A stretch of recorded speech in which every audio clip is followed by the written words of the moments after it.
G'day, how you going? Phil Tarrant. I'm the host of the Smart Property Investment Show, well into our 1000th, I think, episode of this particular podcast, which is a sage reminder to me how long I've been doing this and how ill-informed I still am, and how I've still got a lot to learn. But having done lots of discussions over many years with property investors and people that work in and out of property, you sort of get to learn a lot. And I'm a property investor, as you all know. I invest in property. I would have probably on the larger side of a portfolio than most Australian property investors, and I'm still working at it. So we talk about some of that on the Smart Property Investment Show, so it's probably do an update at some point in time. But I'd like to bring people into the studio who have a different lens, a different view for investing in property. We all know as we enter the upcoming election cycle, the battleground is going to be fought, won and lost on housing policies or potentially taxation around it to help Australians get into property. So that's the big headline. It all comes down to how well you can access the Australian housing market, whether it's for the purpose of living in, housing or affordability. And as part of that, property investors sometimes get demonised. We've spoken about that on the show beforehand, and it'll be a narrative that you'll hear over the period running up to election and afterwards. Some people view property investors as an evil component of pushing up prices, which I think we've had some very sensible conversation around that says otherwise. Property investors in Australia are very much providing for a self-funded retirement, and that's a great asset to Australia because they're not going to be looking for handouts or support from the government in order to be retired. So we need to remember that is property investment. The best investors I know are sort of focused on building the best portfolio they can. Often they will use a buyer's agent to do that. And I speak to many property investors and many different buyer's agents on this show, as well as all the interconnected people who support buyers. But I have a buyer's agent on the show today, which I think is going to give us a different look at how things are done, purely from his experience from a former career. But then also a big cohort of our listenership, which often don't get a lot of headlines because they often like to sort of stay in the shadows. And that is a lot of people who have military veterans, male and females, who have supported Australia in the ADF, some of them for a handful of years, for some of them for their whole decades, their whole career on the front line, looking after Australia's national security. And you're surprised how many people in uniform listen to this podcast, and those people who are exiting uniform for life. Civvy Street, many of them join defence industry, and for those of you who know, we do a lot of work in that space within Momentum Media. So we have a good view and a good lens for this. And the best soldiers, sailors, airmen and women I know didn't spend all their money on jet skis and fancy cars and living the life of Larry while they're in uniform. They were putting that money into investments to provide for the future. And Kane Dury, who's a buyer's agent at Discover Buyers Agencies, he's ex-military, he's a veteran, and now he does a lot of work helping those in uniform make those smarter decisions while they're in uniform, and a lot of benefits around that. We can have a chat about that, but then also life after uniform and how to be a smart investor, particularly leveraging property. Kane, welcome to the show, mate. Thanks for having us, Phil. Excited to be here. Now, should I be worried? You're ex-military. I'm always a bit sort of nervous and concerned around ex-military type of things. You never know what they're going to do, and they're steady set of hands, and don't offend you too much, right? Snap. No. None of that sort of stuff. I think you're safe with me. No. I've been out a while now, Phil. So yeah, tell us about it. So what sort of work were you doing in the military? yeah, so I was 18. No real idea what I was going to do with myself. Suggested to Mum one day might join the army. Yeah. And I think before I finished the sentence, she had packed my bag and off I went. And as I prepared, everyone sort of said to me, you may as well get a trade. So enlisted in Ramey and got my diesel mechanic certificate. Okay, that's cool. Yeah. So you don't want to look at an engine ever again? Or you still quite handy? No, I wouldn't know what end of the spanner to hold, to be honest, Phil. Yeah. So how long did you serve for? I did 12 years. Okay. Moved from South Australia to Victoria to Townsville, Sydney, Townsville and Perth. Okay. So you've been around a bit? Yeah, just a little bit. So I've seen a fair bit of Australia. Yeah. And your experience in the military, good one? Brilliant. Yeah, loved it. I met so many good people and did so many different things. I wouldn't change it, but come a time to discharge when we were having family and and family come first. So we settled down on the Gold Coast. There you go. And that's an issue that faces the military today, the ADF, particularly when we're trying to grow our numbers, is that people get to a particular point and they go, okay, I've got to have other priorities now, and maybe the military doesn't fit into it. But I know the different chiefs are doing a lot of work to try and keep people in uniform, because it's at that sort of 12-year mark where they go, they're the sort of people we don't want to be losing, right? Yeah, that's right. And it is a unique lifestyle, a very diverse and fun and adventurous life. But you also have to give up a lot, I guess, when you do it. And that's sticking those roots in to where you want to call home. Mm. So why the Gold Coast? Why'd you end up there? Because my parents-in-law didn't live there. Okay. That was a big factor. Good chance they're not listening, so that's okay. You never know. Yeah. But it's a brilliant place for family. Yeah. Wife, kids. We love it there. So, yeah, where else would you choose? It's a nice part of the world. I was up there for that big ARIC conference recently. I saw you there, bumped into you up there. And I can sort of get the appeal. It's quite a nice sort of chilled, different pace of life than maybe what you get in Sydney, and the sun's always shining, it seems. So I get it, and intrastate migration, particularly from COVID and subsequent to, a lot of people have moved up that way. It's a booming part of the Australian economy, southeast Queensland, and long will it be. But so what did you do when you got straight out of uniform? What happened? Yeah, so when we were actually posted to Sydney in 2009, 10, 11, and here in North Sydney actually was one of these buildings very close by. I did my course as a mortgage broker. Okay. And then pretty much... Was that down by the train station? Yes. Was that with Doug Daniels? Or would be. I wouldn't remember the name, but yeah. He does all the training. Yeah. So it was a while back now. And then, so day one on the Gold Coast, never lived there, never been in the industry, but obviously had my portfolio and a fair bit of sort of background knowledge there. I just went and pounded the pavement as a broker and started my own business. How'd you find mortgage broking? Yeah, pretty good, but to be honest, the redhead in me didn't have the patience to deal with the banks, if I'm honest. But I loved 80% of the role. Yeah. But probably dealing with the banks was a bit tedious. And I guess I got into it from my own portfolio and interest in property, but I found I did a lot of first-home buyers or refinancing to save in the monthly budget, and I didn't get that property conversation that I enjoyed so much, and that's sort of what sparked the change to buyer's agency. So while you're in the military, you started investing in property? Yep. Okay. Yep. See, did many of your mates do that? A few did, yeah. Yep. Plenty did. I had one friend, he purchased 3 properties in the very early stages of his career.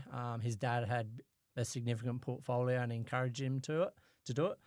And he had mixed results.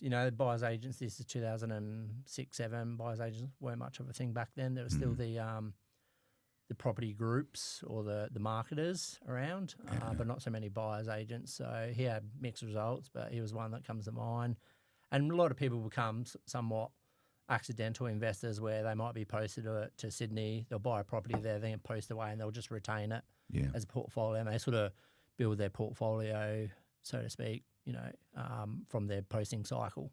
Yeah, which I'm sure for some people has worked out. But this gentleman you're speaking of, he's done the right thing, and that is spending his money to invest in property, but it sounds like he's bought the wrong type of property. Yeah. So, did he get it wrong because of the advice he received, or is that just he made the calls himself? Well, there was no advice at all. So he just his dad was like, you've got to get into property. And back then the mantra was property doubles every 7 to 10 years. So just stack them and sit and wait. But the 3 that he purchased didn't grow in value for about 12 years because it was just bad timing on the market. And that's that throwing the dart at the dartboard when you're making the mistake of, I live in North Sydney, so I'm going to buy in North Sydney, or wherever I live, I'll buy the investment because I've got to see it and touch it. So what was the catalyst for you then to start investing in property when you were still in uniform? Was it, an aha moment, or was it just one of those things that happened? How far through your sort of military career before you started investing? Yeah, so I was 22. I just finished the apprenticeship.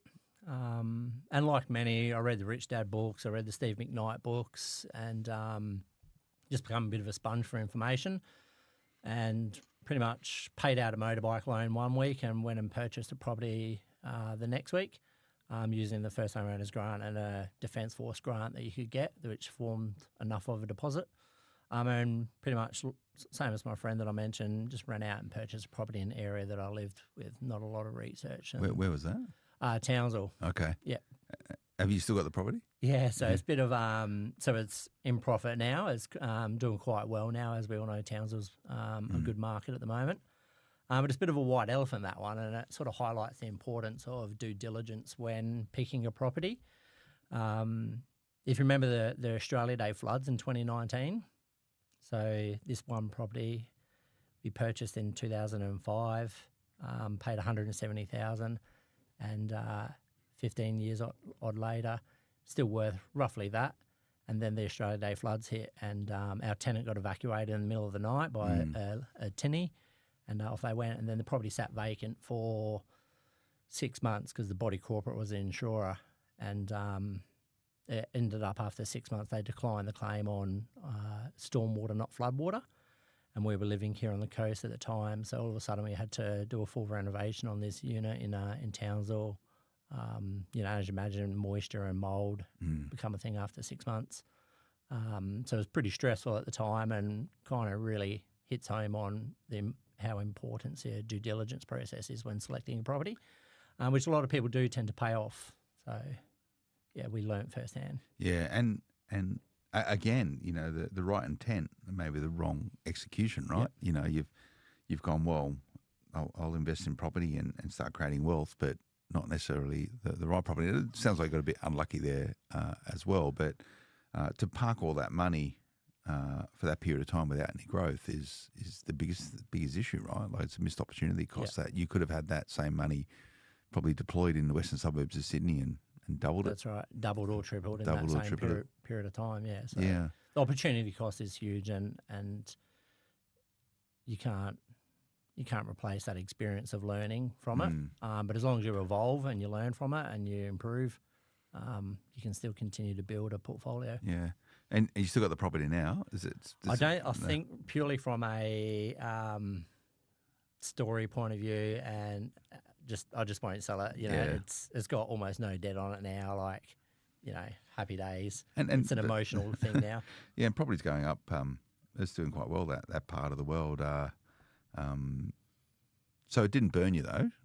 No, we continued to purchase. So you were posted in Townsville at that point in time when you bought it? Yeah, okay. So I used the first home owners grant, the government one. That was the old $7,000 one. Yeah. And then there was a defence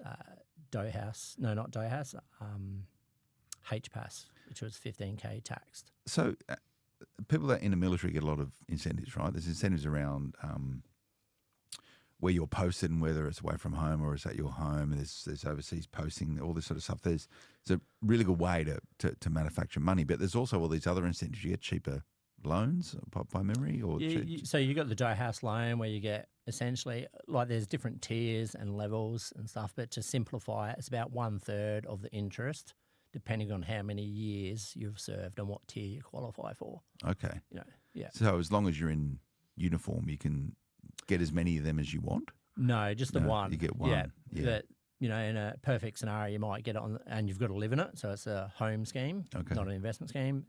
But then once you've got it on that property and you post away, you can retain the benefit of that loan for that property, and in your new locality, renaissance, buy a property, whatever you like. So when you're sort of all sitting around and tinkering with diesel engines and doing what soldiers do, how much of the conversation was actually around, hey, how do we make money? How do we who's doing what's working? How much of that versus just not talking about that sort of stuff? Yeah, very little. Yeah. I was almost an outcast. I remember I would get the Australian Property Investor magazine every month. I knew what day it would come out and I'd read it cover to cover, but no one else was interested or would read it.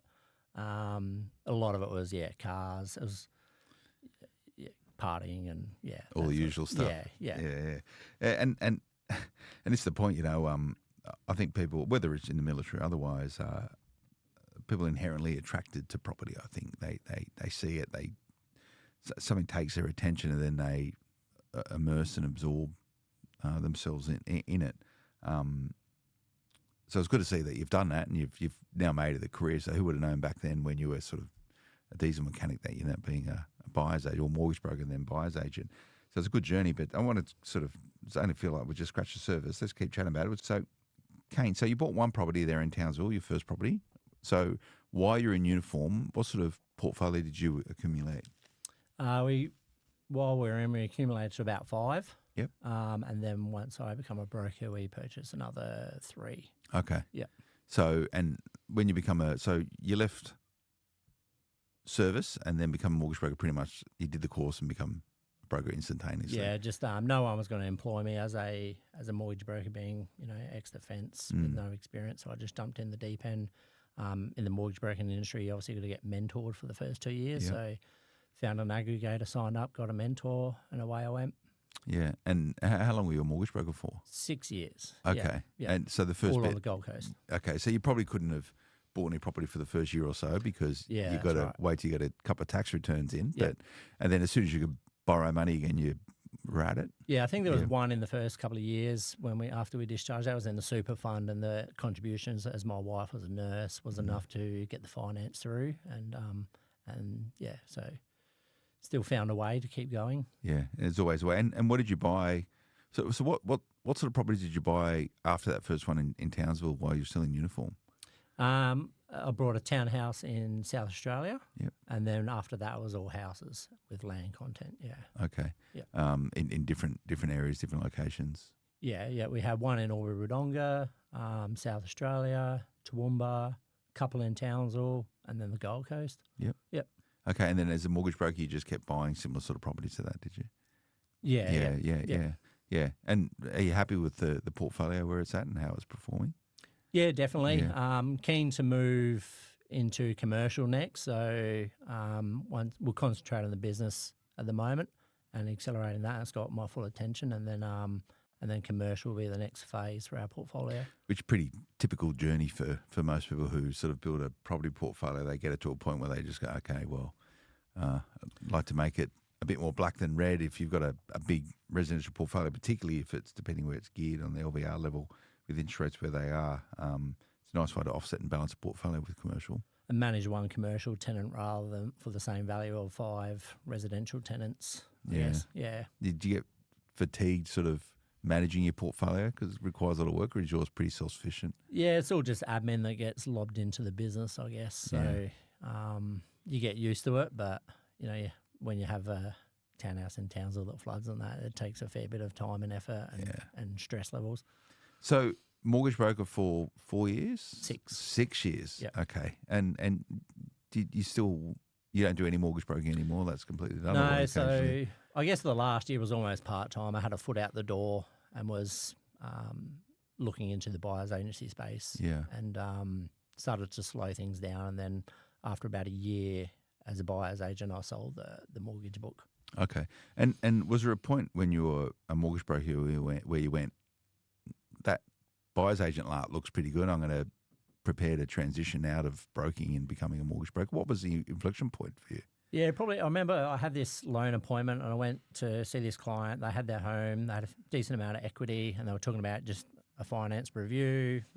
Is our interest rate competitive? And we started speaking about buying investment property, and we probably spoke for about 2 hours, and I just poured a fair bit of knowledge out and just really enjoyed the conversation, and they got a lot out of it. I remember walking back to the car, and might have been a refinance of the home and the debt for the new purchase of the investment property. So, $1 million worth of debt in one client. So it was a pretty good deal for a mortgage broker. I remember going back to the car and and I was like, I lost the excitement once the property conversation finished. Yeah. And that was the point that I started being a bit more active in looking to transition from the mortgage broker space to buyer's agency. And how did you start that transition? Was it an education thing? Was it a upskilling thing?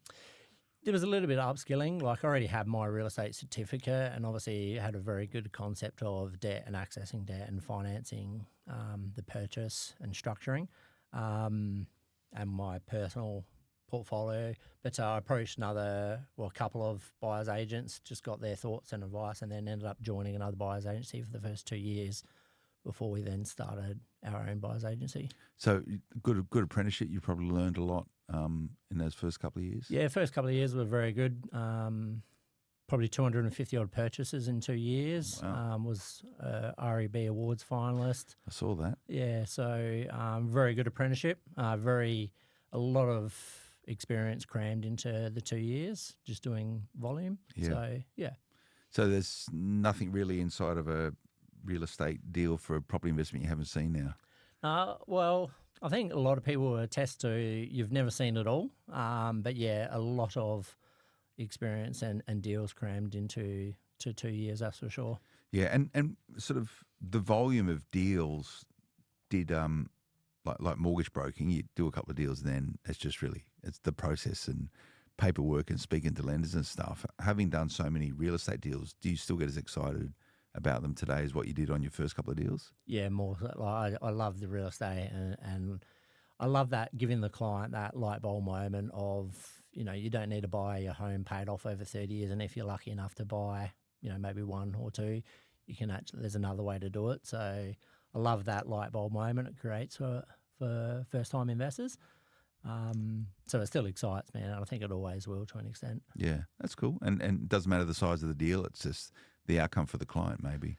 Definitely. I think even sometimes the smaller ones can be more exciting, depend on, like, everyone's got their story to tell and their journey. So one person buying 2 investments could be a far bigger achievement than, another person buying 10, because we don't know the story behind the curtain of that person.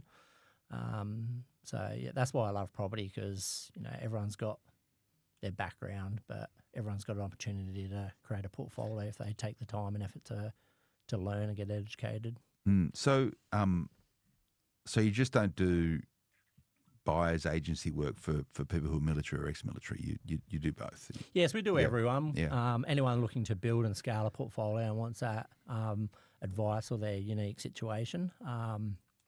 But we just sort of love servicing the ex-defence or the defence community. Yeah, and it's good that you can continue to sort of give back to that community, because often you don't know what you don't know, and sort of have you spend a lot of time with people in uniform and out of uniform. Sometimes, whose responsibility is it to give them the education they need to create wealth through property? It doesn't happen inside the services. So, no, that's right. They do a lot of training, a lot of preparation, but it's not for the purpose of being a property investor. It's for the purpose of security. So it's good that you're putting energy and effort into supporting this cohort of people, because they're at an interesting point. There's a lot of sacrifice people inside the military to do the work that they do in uniform, but there's a lot of upside benefits in terms of some of the incentives they have to support them in home ownership, and also the ability to make money. And you're typically fed by someone else while you're at work, right? Like, it's you can actually, if you're focused, you can save money quite effectively while you're in the military. You can, and there's lots of benefits and perks to being a defence member. But it's about getting educated on what they are and how to use them best for your posting cycle and your situation, to make sure that you do use them, because once you're discharged, they're generally They gone. go. Yeah, and people, they play the game really well, right? Like if you're in the know and you've got a good network of actually understanding how it all works. It can be frustrating as well. It doesn't happen easily, right? It's a game, isn't it? Yeah. So you got to play the game. It's the same as Monopoly, right? You can play it well and not so well. So while you're in defence, you're not going to be in there forever. So maximise, what you can do with what you've got. Yeah, and make hay while the sun is shining, right? Like, it's a good time to start investing. So tell me about Discover Buyers Agencies. Where the name come from? Was it just a thing that popped in your head? Yeah, pretty much. There was I like the name and we love our brand, but there was no real love story behind it. So just pretty much the name is on the tin. You discover stuff for discover property, discover your journey, discover. And the company is based in the Gold Coast, but you buy right across Australia. Or to give me a sense for what you do. So you'll do owner-occupied stuff inside the Gold Coast, but you'll do property investment stuff Australia-wide. Yeah, so when it's an investor, like a traditional real estate sales agency would be geographically based in a suburb, and they'll sell there. So many buyers agents are similar to that. And then you've got your investment buyers agent that will buy Australia-wide. So we'll buy Australia-wide, licensed in all states, and we use research to identify where we think is a good market for growth for their portfolio. but also homeowners on the Gold Coast, and specifically people relocating from, mainly the Melbourne and Sydney, but also, Perth, Adelaide to the Gold Coast as home buyers. Yeah, and no preference over home buyer stuff versus property investment stuff. A very different brief and a very different outcome. Yeah, very different brief. So my wife, who was a nurse for 20 years, works in the business as well, and she's great at all the homeowner and the interior design side of things. So she'll take the brief for the homeowners, but I love the investors and working with the investors and helping them sort of build their portfolio. It's such a different proposition, right? Like as a property investor, it all comes down to the numbers and the upsides, whereas buying a home to live in, it's like, well, how are we going to live here? Has it got this? I like that. I don't like that. It's a very, very, very different set of skill sets you need. Yeah, and I guess as a mortgage broker, I sat in many lounge rooms where, people's main retirement goal was retirement plan was to just downsize the family home. And they hadn't really given any thought or hadn't been educated on property investment. So every homeowner that we buy for locally on the Gold Coast, we want to transition that conversation to, have you considered building a portfolio, and open up the doors to buying interstate and making that, a seamless process. So they've brought their home, but how are we going to pay it off faster and build a bit of wealth? So the key objectives for you guys within Discover Buyers Agencies to service both those markets as effectively each other, but on the investment side, well, even on the owner-occupied stuff, with a lens towards supporting the ADF family as well, which Correct, you've got some pretty interesting insights around. Yeah, we've got some plans, and I would love to build the business to a point where we can employ a few vets and help other people give back to that community and help them get their career once they've discharged, if they're interested in becoming a buyer's agency or a mortgage broker. Is it a big enough market, do you think, to service transitioning ADF members and veterans? We're not going to transition them all, but for the right cultural fit and the right people that want to, there's definitely the market there to be serviced, and yeah. So on the sort of buyer's agency side for people on posting cycles, you'll help people find new places to buy in new locations as they navigate their career through the military. Yeah, correct. And we can even service, even if they're going to buy, say they've posted to Perth, we can even help them buy an own occupier over in Perth if they're posting from, say, Brisbane. So as you know, the physical inspection of a property is only a small part of the value proposition of a buyer's agency. And there's lots of different campaigns that agents run, different market conditions, whether it's hot or cold, listing price, and how do I navigate that whole purchase, especially when you're moving into states. We can service on a national level wherever you're moving from and to. I don't know what your views are on this. Are military people more trusting of other military people than non-military people? And what I'm getting at there is, are they inherently sort of question people's recommendations, particularly around property and property investments, or they're pretty accepting of good advice, they'll take it? Yeah, I think there's an element of rapport there. So there's that element of trust, but trust has to be earned as well. So as long as you can articulate value and educate someone on what you offer, you can build the trust there. But there's a foundation of a common theme of the military that helps. Yeah, and are you going to be back in uniform and reservists so you can find more clients, do you think? Have you thought about this? Or how are you going to connect with the ADF community? I think once you're in the ADF community, you never really disconnect, even though you might discharge. So there's lots of community groups. Like I go to a place on the Gold Coast called Veterans Grappling. It's actually a foundation, and it's free for Defence Force as well as first responders, police and fireys, and it's a jiu-jitsu gym and that. So there's a community there. So you generally find your communities, once you're out. Yeah. Yeah, and most people are all looking to get ahead, right? And to my earlier point, I don't know the numbers of ADF and veterans who tune in this podcast, but when I get out and about and do stuff, you'd be surprised how many of them actually tune into it. So maybe it's my voice sort of in the background on a podcast when people are out there sort of, tinkering in a diesel machine somewhere rather than the latest pop songs. Who knows? I want to, while I've got you in, Kane, get a sense for how you're seeing the market at the moment. So the moment you registered what was your first day? Tell me about your first day in Discover Buyers Agency. What did you do? You registered the business, and then what happened? Well, we had a few clients, and we had as a mortgage broker, buyer's agent, any self-employed business, you have your pipeline of clients and that. So we did have a couple of clients there that we were servicing from day one, and away we went. And then it's just from there, just building the business. And what are you seeing in the market right now? Is it good time to buy? Obviously, a buyer's agent is always a good time to buy, but what are you seeing?